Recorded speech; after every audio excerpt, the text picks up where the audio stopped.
Hello and welcome to another episode of Glory of Golden State Gaming. I'm your host SwampSwimmer, and with me as always, the brain to my Pinky, Vespasian? Nice. Pinky Okay. the brain? It sounded dirty when I said it. No, I mean, I absolutely get the reference, and I've got the context. Maybe people who don't would think that, but hey, everybody. So I think today we should play our favorite little game of what would this character be in the world of the Ninth Age, and this time I have chosen the Great Gatsby. What would the Great Gatsby be in the world of the Ninth Age? At first I'm like, he would just be a noble in either Empire of Sonstal or in the Kingdom of Ekotam, but I'm like, no. He's like, he feels he's like debaucherous parties to like attract his love who's far off. So I'm like, it would be like a dread elf guy, like noble, attracting people across the pond. But then I thought even better, what if it was a vermin swarm who throws these like not debaucherous, but like crazy parties where killings happen, there's pit fighting and like really, really scary parties, and he's trying to like lure people into his lair. Okay. Like the party king of the rats. That's what I think would be the interesting way to go with it. The party king of the rats. Okay. I mean, I could see that. I mean, it's been a minute since I read The Great Gatsby, and I think my recollection of it is that he's kind of like a self-made millionaire, right, or something like that. Like he's like a hustler. So I kind of lean towards sort of like somebody in a merchant-ish kind of a society. I don't know, maybe highborn elves or dread elves. Although I guess everybody does trade. But I think that could be interesting. Yeah, I don't know. I one thing that I remember seeing on the forums that I wondered about was, there's always, the nerds always get into this deep rabbit hole of like what are the procreation practices of each race, right? And then Warhammer Skaven had those like brood sows or whatever that were like those gigantic, basically like baby machines down in the caves. Kind of like the bumblebees have like the mother bee like kind of situation, where she stays in the hive, but not in charge. So not a good one for today's current environment. I think Games Workshop's probably glad they blew up the old world. But I think that I wonder if the Skaven have if the Vermin Swarm have that same kind of concept, or if it's a little bit more of a like humanoid type procreation process. So then the big sexy parties could work for the VS. So anyways, I don't know that I contributed anything here, but it's a good question. I like it. I thought that was a curveball and just a fun thing to throw at you. But let's get to the bat rep. Let's see here. There we go. So we just went through your game. You played round 3, which means I'm going into round 3 also, sitting at 14 points. And I get paired into our good friend here at the show, Daryl Grigsby, who's a East Bay Sacramento guy. So I was really excited to be paired into Daryl because he is normally a big Saurian Ancient player. He plays Saurian Ancient a lot. And I'm playing, and this just, I don't know what made him choose the Dwarven holds. We all kind of hate him for it, but he chose Dwarven holds, and I'm playing my crazy Saurian Ancient list, and Daryl is a great guy, so I was like, this is gonna be a fun game. I'm stoked. If you're interested in my list, please go back to my round 1 video where I go over it, but let's talk about Daryl's list.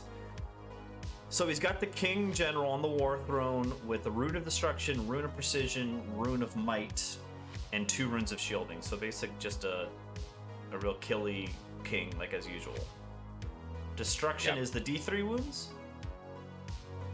I want to say yes. Yeah, I think it's D3 wounds, lightning reflexes, and might. Damn, I'd have to take a look at it. Well, yeah, I think he's like a 1-up, 4-up D3 wounds. You know, really good. the usual Dwarf King jam, yeah. Yeah. He's got a Thane BSB on Shield Bearers, Rune of Steel, Rune of Iron, Great Weapon. He's got a Rune Smith with Rune of Denial and 3 battle runes. So the Rune of Denial is the Rune of Devouring is the one that eats a spell. What is Rune of Denial? Rune of Denial is the old Dispel Scroll, if I recall correctly. So it just stops the spell. Just stops the spell, which is really great. Yeah. So, and he's got another Runesmith with Rune of Devouring and 3 battle runes, so he's going heavy Dwarven magic. Yeah, that combo is super nasty because he basically can kill 2 phases on top of the fact that it's tough to push through stuff against dwarves anyways because of the MR and all that. So yeah, that's a tough anti-magic setup as well as magic setup. He's got 30 Greybeards with great weapons, which is a big block there. 3 times 10 warriors with great weapons, so kind of MSU feel. 30 Deep Watch, 16 Seekers, 2 Vengeance Seekers, and then 2 Dwarf Cannons. Yeah, okay. So this is kind of a middle of the road Dwarf list. It's going to go in MSU, but double cannon. 2 massive blocks. And 2 big blocks, yeah. Yeah. So I'm feeling. I think it's be really hard for me to get a big win out of this, but I think I got a decent chance. Yeah, I think this list is great at points denial, and you know, spoils could be some puts and takes on the mission, right? But it is nice that he's got to drop those cannons first, right? So you can either manage that pretty well because of that special twist in the scenario for those that didn't catch the last one. So yeah, interesting. I mean, I think tough to get big points off of, but maybe a smallish win, doable. Yeah. Yeah, that's what I was kind of aiming for. I can't go into combat with the general at all. There's nothing I can do to face that. His cannons are going to be shooting at my Thyros the whole time. Yeah, we'll see how this goes. I'm feeling like it's the 3, like it's a yellow. Yeah. With my Quaddle, I take Word of Iron, Glory of Gold, Corruption of Tin, and the Spark. And then with the Skink Priest, Healing Water, Summer Growth, Entwining Roots. And I wanted to use the Entwining Roots to go after his shooting. So, this is a deployment. This is after Scouts and Vanguards. So we're going one and back and forth. So he drops the cannons. I start dropping my hunters that can Vanguard on basically all over the board.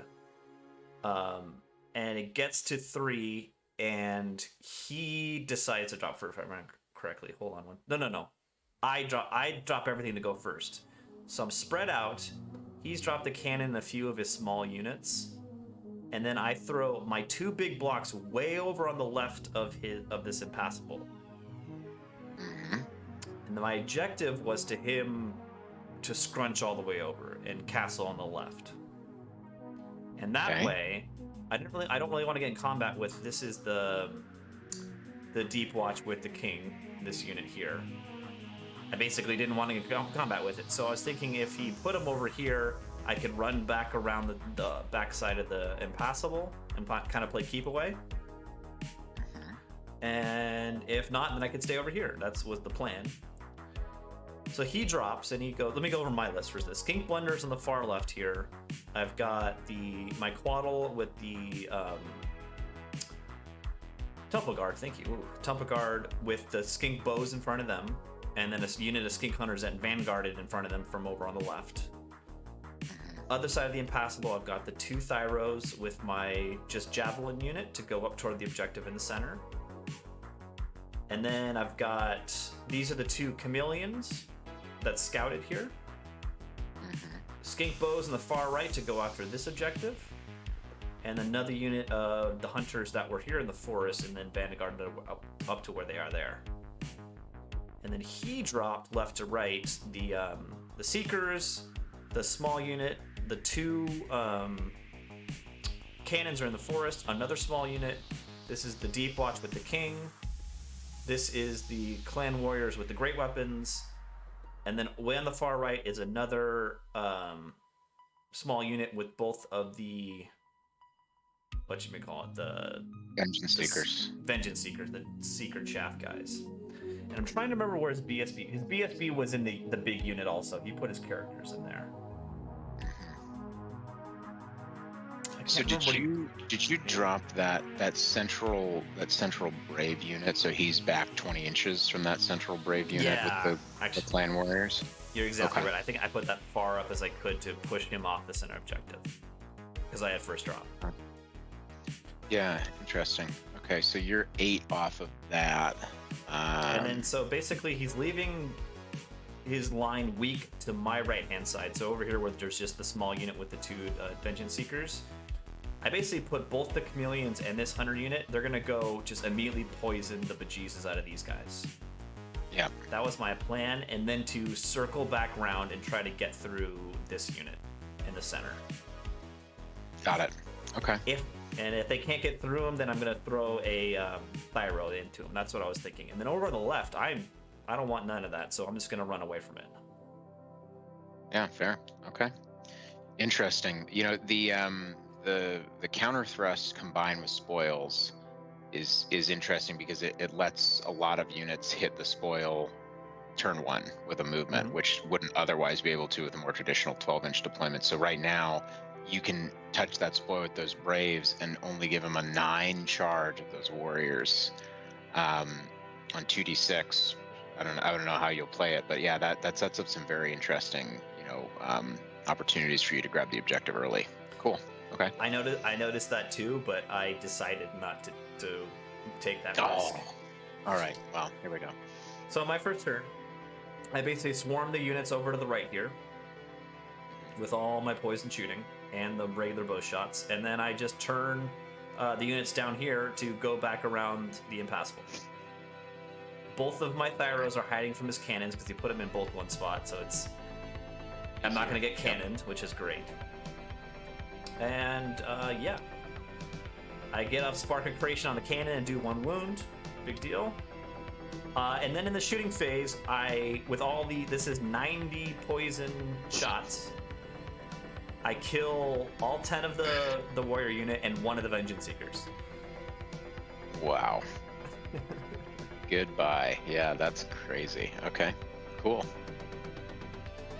And then in his turn, he charges this unit, and I stand and shoot and whiff, and I don't kill him, but then he fails his charge.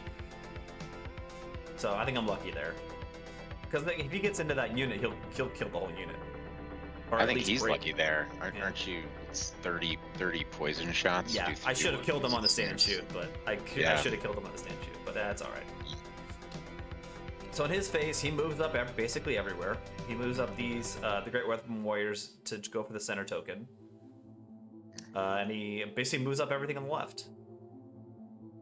Okay.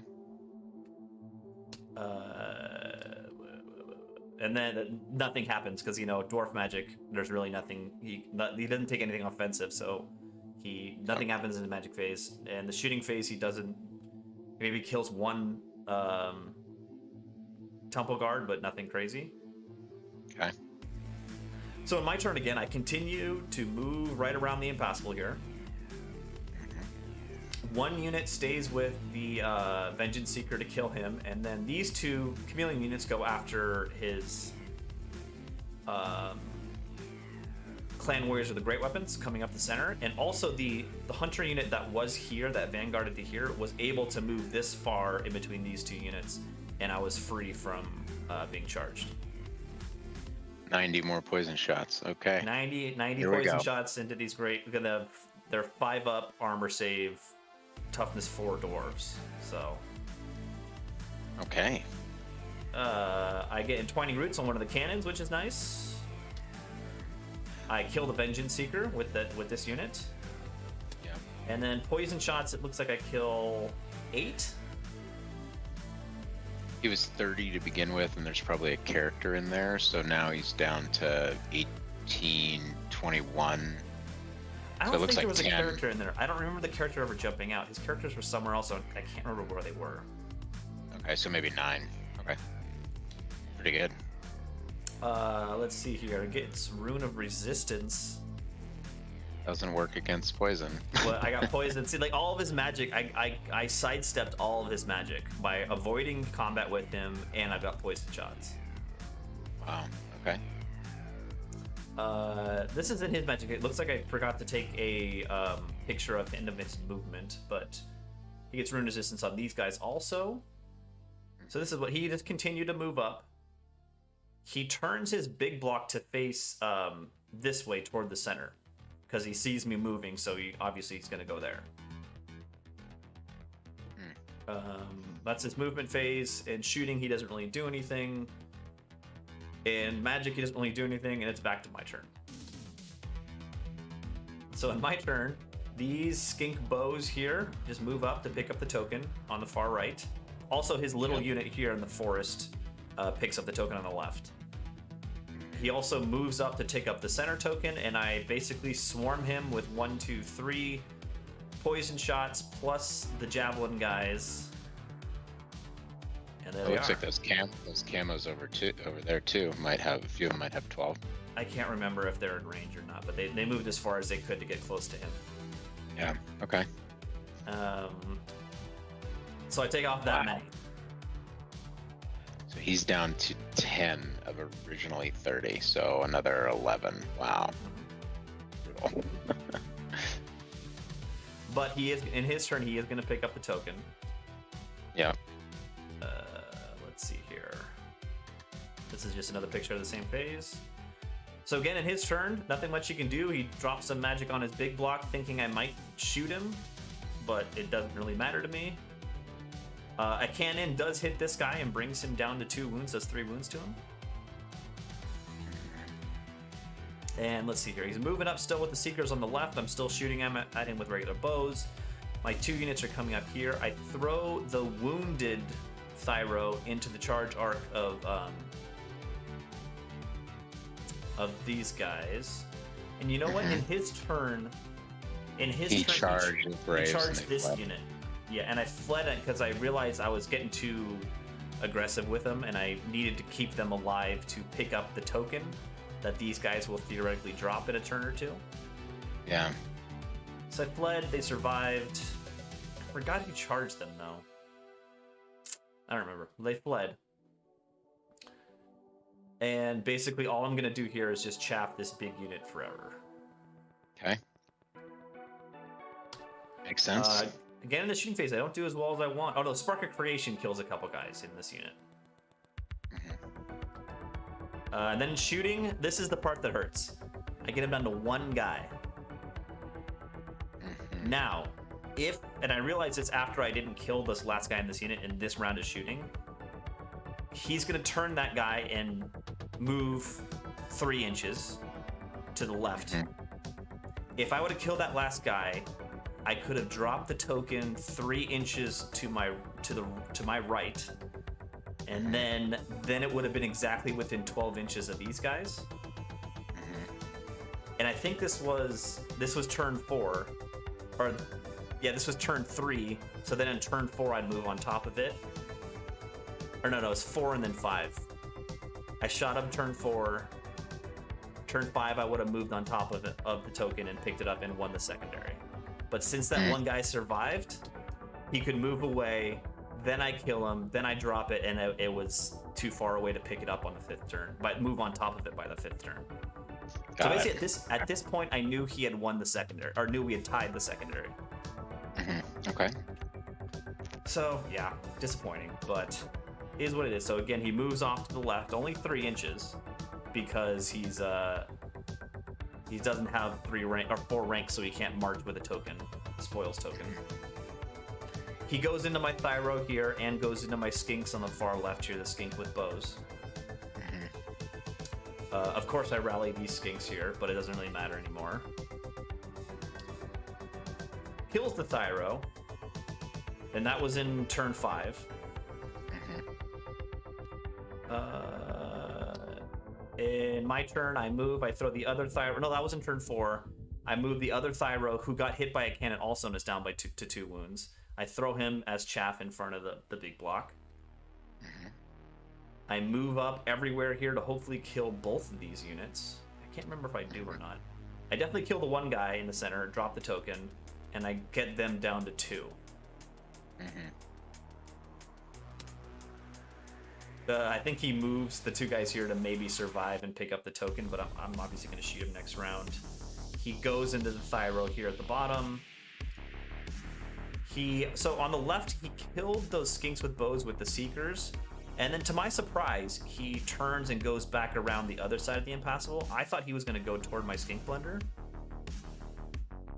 Yeah, but don't you just turn around and vaporize him then? Yeah, basically. I think he had no chance against him. But because he did that, I turned the Skink Blender back around this way. And then in turn 5, he kills my Thyro. And then in turn 6, I just throw a Skink Chief in front of this unit and chaff them again, instead of letting them getting into my my Temple Guard. Also, in my turn, I kill the last 2 guys here. So, all in all, it's a pretty boring game. Not much combat, but it was a lot of me just throwing a lot of poison dice at him. Daryl, I apologize. It was to win, but it wasn't a very exciting game. Don't apologize to him. He's the one that took dwarves. Come on. So I killed. The big points I got were I got his warrior's big block. I got what 2 of the small units. Both Vengeance Seekers. That's it. He got 1 unit of Skink Bows, both Thyros, and a Skink Chief. Not much. And it ended up with, and no one got secondary, so I ended up with a 12. Okay. I was just one more poison shot away from making a 15. Yeah, but that's not a bad. That wouldn't have been a bad win against a list like this. Do you mind going back, I think maybe turn 2 or 3?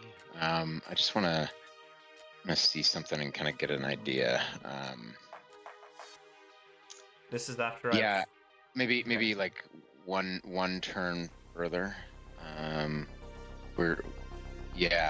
So I'm wondering here, because I think, keeping the Skink Blender facing towards his Seekers and that token, I think could have made choices a lot harder for him in this turn, because right now there's no reason not to turn the Deep Watch, right? But if you keep the Blender over there and he turns the Deep Watch, then all of a sudden you can move the Blender forward, take off the Seekers, and threaten that other objective and his cannons, right? And if he doesn't turn the Deep Watch, then you can bring the Temple Garden in the middle basically unopposed, right? Because there's nothing left in the middle there. I think that might have, forcing him to choose which way he moved the Deep Watch, I think would have been. Now, the counterpoint to that is that maybe then he just shoves the Deep Watch straight at the Blender and you're stuck in a corner. But you have the Chiefs. You could probably basically just do exactly what you did, but 1 turn later. So it feels like the upside is that maybe you get the Seekers and win the objective, and maybe even the cannons too, and the downside is virtually the same.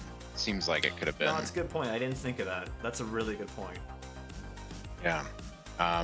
But otherwise, honestly, your approach, I just kind of didn't think of how much that poison shooting would do to that big 30-man brick. That's just focusing on it and committing to that was pretty sharp. I like that as a overall strategy. Yeah, when he set up the way he did, I knew I had a chance at it, because I knew I could clear out the right pretty quickly within a turn or 2. Yeah. And then if I could loop back around with all my poison on that unit, then I could get through it, which I did, which was awesome. But I think if he had protected both sides of that unit with something more substantial, if he had put something more substantial on the far right, I couldn't have done this. Yeah. It's a little bit of I think his deployment you know, when you he basically didn't commit to that right, you know, your right objective, which means he has to get the other two. And I think that, you know, hindsight 2020, that 30-man brick in the middle is not sufficient, right? He should have had more backup for them, it seems like. But yeah, good, well played. I think getting a 12 off of this list with the potential of a 15 is a pretty good outcome. So well done. Yeah, nice work. I think my strategy actually worked out, which usually doesn't happen too often. But I was pleased with this game, and Daryl's a good opponent, and Daryl consistently yells at me for bringing the Quaddle. He hates Quaddles. Anyways, makes fun of me. Yeah. But Daryl, this is for you. This is for you. But ended your up with Quaddle 12. didn't do much. It did not. Did hardly anything. Yeah, exactly. So funny. His magic did nothing. My magic did nothing, and I just poisoned him. Right. Awesome. But that puts me at 26 points after 3 games. Is that right? Yeah, 26, which isn't too bad. I'm pretty pleased with that. But yeah, we'll be going into round 4, the day 2 of the tournament, in our next videos. Thank you everyone for watching, and have a good evening. Bye everybody.